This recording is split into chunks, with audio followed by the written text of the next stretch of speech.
Well, in Ethiopia, it happens every day. You guys don't notice the difference in this country. But in Ethiopia, the baptisms occur every day. There's Kedase every day in Ethiopia, except for this week. Okay? Abel, Jonas, please. I didn't say, you just If someone died this week, they'll do the funeral after Easter. Alright? Again, like I said, there's liturgy Kedase. I don't know if you guys have been to Ethiopia. Every day there's Kedase. Every day. Except for this week. I went to Ethiopia. Okay, except for this week. Listen. You know how you guys, we talked about how the priest used the cross to bless us? Yeah. Not this week. Okay, this week, the priests don't actually use the cross to bless. They don't do that this week. They don't do that.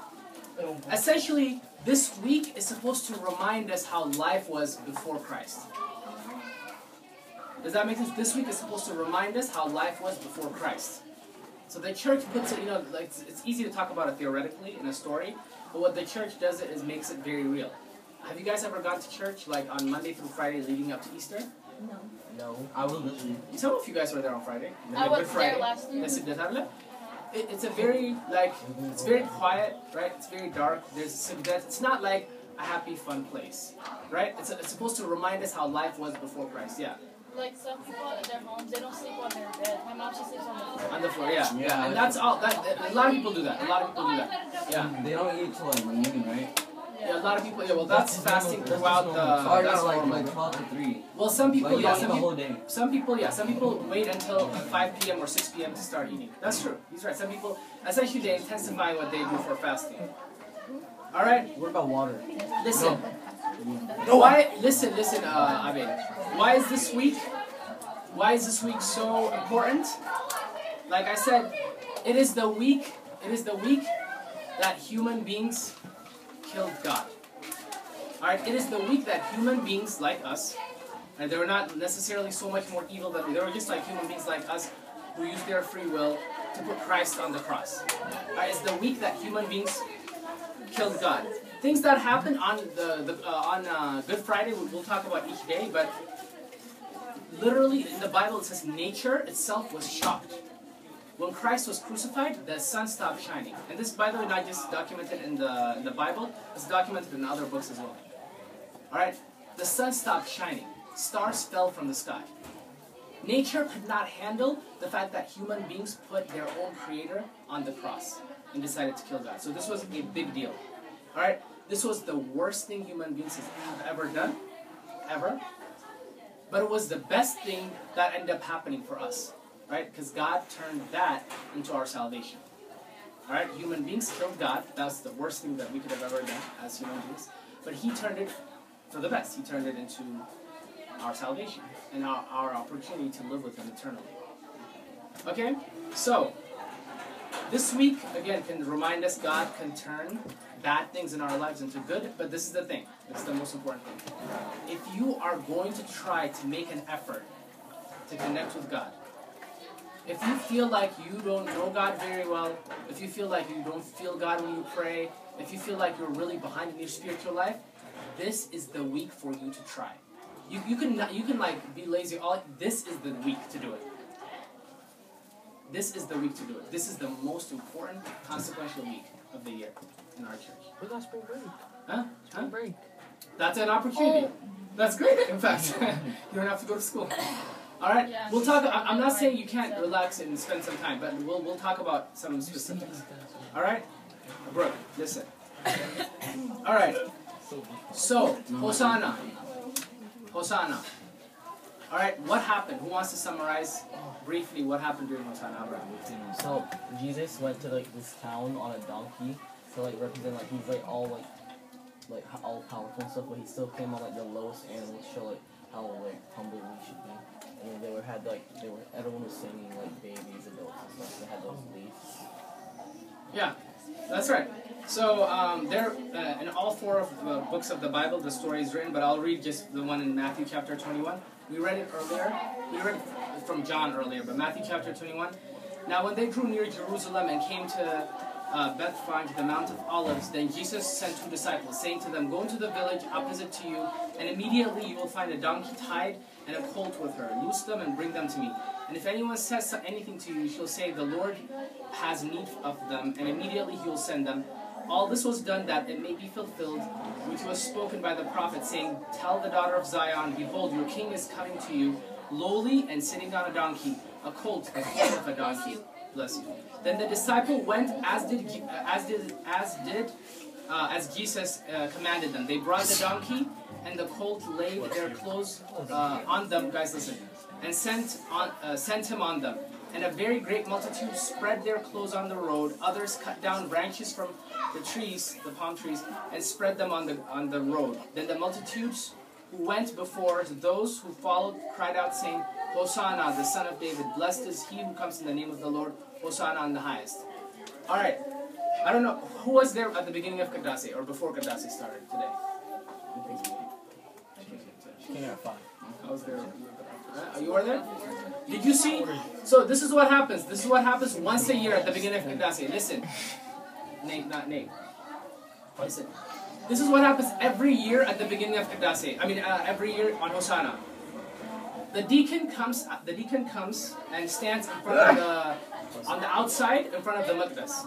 Oh, I think I wasn't there that. You weren't there for that part? Okay, so, and then the deacon says, let me in. Let me in. And the priest says, bless you, the priest says from the inside, who is it? Who is it that wants to enter? Alright, and then the deacon says again, let me in. Was it Mickey who did that? Dang. Okay, let me in. And then the priest says from the inside, who is it that would like to enter? And then the deacon says it again 3 times, let me in. Okay, and then the priest says, who is it that would like to enter? And finally, he says the song you guys were supposed to know. Yeba negusa, negusa, sebat. Yeba negusa, sebat. They say that part actually during the Kadasi. What that's trying to say, what that symbolizes is Christ is coming to us saying, let me in. That's what the symbolism is. Christianity is the only religion where God comes to you. Alright, in other religions, what happens is you go to God. You have to seek God, and you will become like God, or you will be reincarnated into God, whatever the case may be. Christianity is the only religion. This is similarly as Christmas too, right? Christ, like, is God, right? He came from the heavens to us, and he's like, let me in. And what do we say? Who is it? We doubt for a second. But then what do we have to, he knocks, what do we have to do? We have to say, open the door and let him in. Alright? Hosanna reminds us of this, how our Christianity is so different from other faiths in this way. Alright? So, what do you think, you guys know, so all of you guys know about what Hosanna, the holiday is, right? And we just talked about the main thing we need to do is remember that Christ is coming towards us, asking us, let me in. He's coming towards us. That's the same, that's what the holiday symbolizes. We're not just remembering that Christ came on a donkey.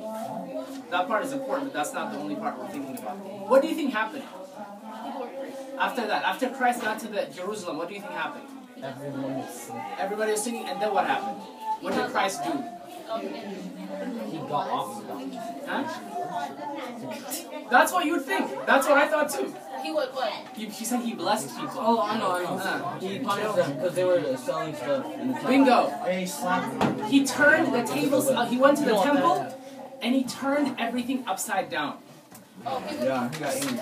Alright, so literally in that same chapter, right, so he said, the multitude said, this is Jesus the prophet from Nazareth of Galilee. So this is Matthew chapter 21, starting verse 12. It says, Then Jesus went into the temple of God and drove out all the people who bought and sold in the temple, and overturned the tables of the money changers and the seats of those who sold doves. And he said to them, It is written, my house shall be called a house of prayer, but you have made it a den of thieves. Alright? This is what Christ does. When they led him into Jerusalem, it wasn't always happy. It wasn't always comfortable. Alright, he made it difficult because he wanted to purify. He wanted to clean his house. What God does if we let him into our lives is he does the same thing. If we let him in, he will turn our hearts upside down to get the sin out, to get the addictions out, to get the laziness out. Alright, to get everything that's bad out of our hearts, He will first turn us upside down. Transformation is not just like he comes in and then we're happy and then it feels great and then we're done. It's not like that. It's uncomfortable. Like for example, for the Pharisees who were there, like they were selling things, they think they're making good money and stuff, and then he comes in, like Christ comes in, he like turns their table up. That's literally what he did. He wasn't like, can you guys please step out at the door? That's not what he said. Right? He wasn't like nice about it. He was like, this is ridiculous. Like you guys are ruining my house. He turned the table upside down. Was it the only time he was actually angry? That was one of the fewest times he was actually angry. Because sometimes people are like, was he ever angry? And you know, he was. But he was. That was like when people disrespected his house. That's why I make a big deal about like us being respectful of his house. That was the one time where Christ was very angry when people disrespected his house. Okay, because that he really, really cares a lot about his house. Does that make sense? So, all right.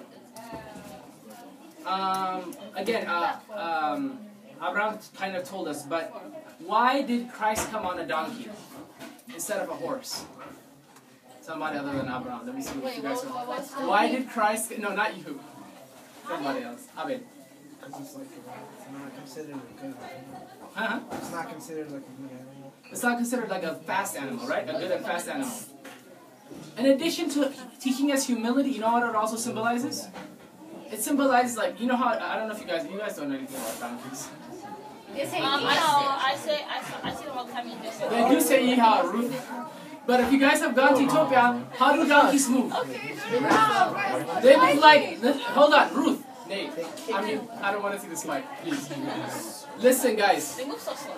Donkeys move extremely slow. Yaakov. But they hold a lot of stuff on their back. Yeah, that's why. Okay, listen. Ethiopia. Listen, the symbolism, Ruth, control yourself. The symbolism is, yes, sir. The symbolism is that if we are running away from God, He won't run after us. If we are running away from God, He won't run after us. That's the symbolism, being the donkey instead of a horse. If we are running towards God, we will catch Him. Because the donkey's so slow. Yeah, because the donkey's so slow. All Alright? If we are running away from Him, He's not going to be like, oh, come after me. He's not going to say that. But if we make a little bit of effort, like we turn around, we make a little effort, He is very easily within reach. He just wants a little effort from us. But if we're running away, He's not going to be like, oh, please believe in me. Please. He's not going to. That's not how it is. That's what the donkey symbolizes. Like, Papa? Does that make sense? That means you are free to believe what you believe. But if you are choosing, like you're actively trying to not find God, don't be mad that God is not revealing Himself to you. Does that make sense? If you are trying your best and running after Him, you will find Him. He's easily accessible. I can attest to that. Having had lots of ups and downs in my faith. Number one testification. Alright? Alright, so this is the main, listen. Okay, so you're saying that, like, God, like, is not gonna, like, you said it's not gonna take you, and, like, you have to come yourself. Yeah. But, like, what about those, like, moments in people's life where, that, like, God purposely did to them, to make them, like, realize that, like, you know, that there is a God and all, like, that's not chasing them, but that's, like, not... No, yeah, don't get it. I mean, he will provide plenty of evidence for Himself in our lives. Like, He will, definitely. But unless you make an effort to, like He will try. He will call your name. You're right. You're absolutely right. But He will never catch you unless you want to be caught. If you don't want to be caught, you could escape, for sure. Okay? Alright, this is the main focus of this week. Main focus of this week is being able to seek God and being able to find Him. Being able to seek God and being able to find Him. If you cannot connect with God, it's because you haven't tried with an open heart. That's what that means. Who likes football? What's the time? Who likes football? American football or? Well, American football. Who will ask about American football? Anyone? I'll watch That's it. all. Come on, I'll guys. watch it. Yeah, Girls, like soccer. Soccer. Who loves football? So boring. Yeah. No, it's not. I don't love Okay. it. It's better playing. Brooke, you love World football? Cup is amazing. Who finds football really boring? Boring. Well, except for Super Wow, Bowl. wow. Every sport is boring. Hey, she, hold on. What do you think is the difference? Is it like for those people who don't like football? Is it football's fault? Is it the game's fault?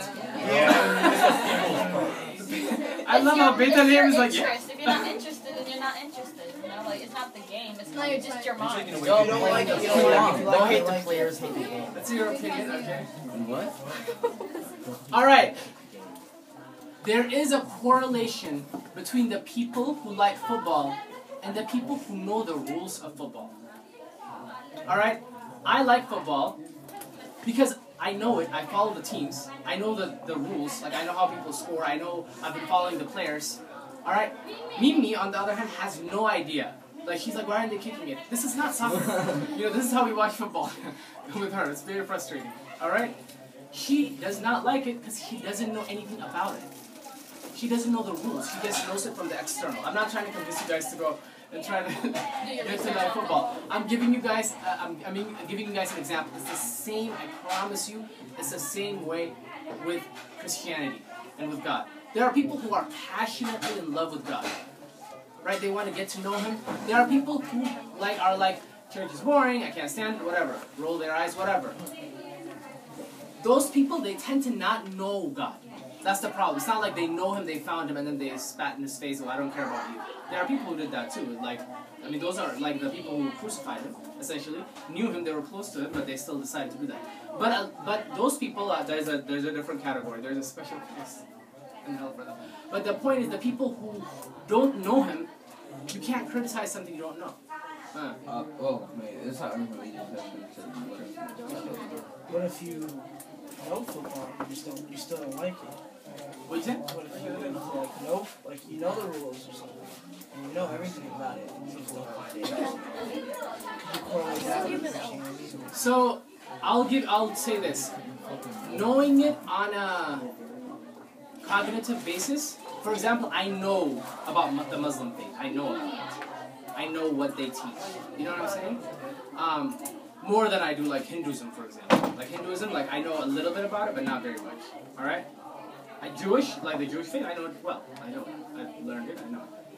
But there's a difference between that and like seeking out. So like actually not just knowing the rules, like, okay, prayer will connect you to God. I know that. But praying, actually making the effort to pray. Does that make sense? And trying that path first. And then saying, I can't connect. Did you try like the other paths with other religions? What do you mean? Were you ever like into other religions or? Well, the concepts, the things that you do, by the way, like they also teach in prayer and fasting. There's nothing wrong with that. That's good. But the belief is where I disagree. Like cognitively, I disagree with because I believe Christ, for example, the Muslim faith, Christ is, my Lord and Savior. I believe that He came on earth to save us, and they believe in Christ, but they think that He lied to God and that He was, was created in 600 something BC by a human being. And there's a lot of historical things too. We can talk about Muslim. We can talk about the other faiths if you guys are interested another time. Really? That would be nice. You guys want to? Yeah. Okay. So, but let's get back to it though. The more you make an effort to get to know God, right? The more effort, the more He reveals Himself to you. So this week, Jonas, please. This is the week that we should take our spiritual life seriously. Come on. I stand. Alright, this is the week to take our spiritual life seriously. If you have not fasted, listen, you guys don't have to please. No distraction. If you guys have not fasted, this is the week to fast. Alright? If you guys have not fasted, if you have been fasting, that's good. If you've been fasting Wednesday and Friday, try to do it the whole week. Like I said, most important week of the church. Huh? Okay, if it's hard for you, I understand for some people it's really, really hard. But at least do something different. Like, one thing you like, let's say you really, really like milk. Try to see if you can go this week without milk.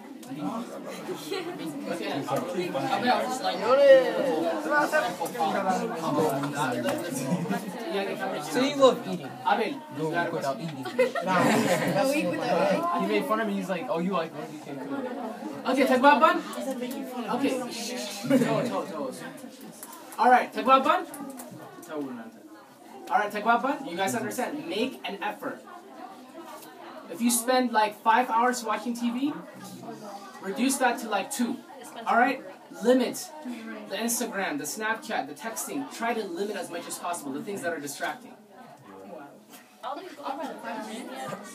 Okay, tagbaban? So listen, guys. Bebu, you're really like, come on. You guys, I want no talking, please. No, it's okay. Alright, so let me go through the days for you guys. Let me go through the days. Again, Sunday is the knock at the door. Hosanna. Okay? Sunday is the knock at the door. It's when Christ is saying, let me in. Alright, Christ is saying, let me in. That is the invitation. Like actually the knock at the door. Monday and Tuesday is the invitation. And the invitation is loud and clear. Alright, what happened on Monday and Tuesday in the Bible? The first story I told you guys, Christ comes and he overturns the tables, he gets angry. There's another thing he does, it's kind of an interesting story. He walks up to this tree, a fig tree, looking for fruit, and he can't find any fruit in that tree. And he gets angry at the tree, and he starts yelling at the tree. So when you read it, you're like, what's going on here? Alright? But this is why the Bible needs interpretation.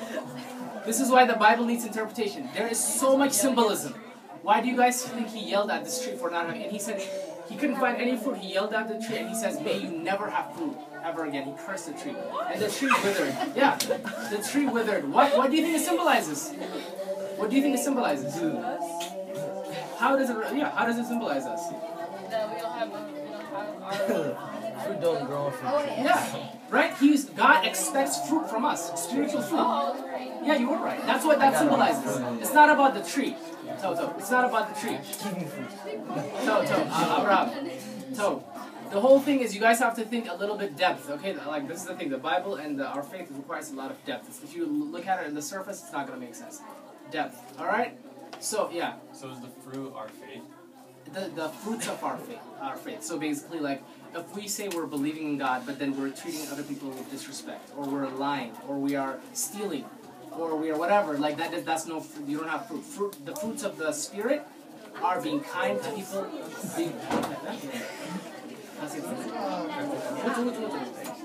being respectful, being kind. Yes. So it's like so for like the tree, we say we're a fruit tree, but we don't have our fruit. Yeah, so he's giving us an example. He's saying, if you don't have fruits of the Spirit, if you don't have it, then you're nothing. You're worthless.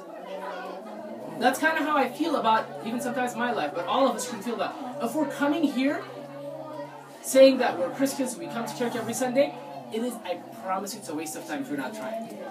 It's not going to magically appear to you all of a sudden. You're going to just make an effort. That's what he's saying. Make an effort to make some fruit. Alright? Don't be hypocrites. Don't be hypocrites. That's what he said to the Pharisees. So he walked in the temple. All these people that are supposed to be believing in God, they're like selling things in the church, being disrespectful to overturn their tables. Monday and Tuesday is his warning and his invitation. Sunday, knock at the door. Monday and Tuesday is the invitation. Wednesday is his day that he waits for the response. Alright? There are two very important stories that happened on Wednesday. Very important stories. Alright? Of two people who responded differently. Alright? Who responded differently. I'm going to read to you the first one. Matthew, same chapter. Matthew chapter 26, verse 7 through 12. A woman came into him, listen, a woman came to him having an alabaster flask. Basically, it's like perfume. Very expensive perfume. Alright, she had this expensive perfume of costly, fragrant oil. And she poured it on his head as he sat at the table. But when the disciples saw it, they were indignant, meaning angry, saying, why this waste? For this fragrant oil might have been sold for so much and been given to the poor. But when Jesus was aware of it, he said to them, why do you trouble this woman? For she has done good work for me. For you have the poor with you always, but me you do not have always. For pouring this fragrant oil on my body, she did it for my burial. Alright, so what happened is when this lady comes, this lady, by the way, was a prostitute. Yeah. Okay, she was a sinful woman who came, she runs to Christ, and like she didn't say anything. All she could do was that she recognized that he was Christ, he was important, he was God. She broke this like very, very expensive perfume. Like I forgot it's like thousands of dollars in today's day. Like they like converted the money. It's like thousands of dollars. She broke it and she put it on Christ as for respect, to give him honor and glory. Basically, she did it. You know, I don't know if you've seen people walking around the church spraying perfume on the pictures. I don't know if you've seen that. That's why they do it. It's from that, right? So she did that to show her love and devotion. And the disciples, these are the disciples, like that, are with Christ and respecting and following Christ. They said, why are you wasting this money? Why are you wasting all this money? You're going to have to stand, is she?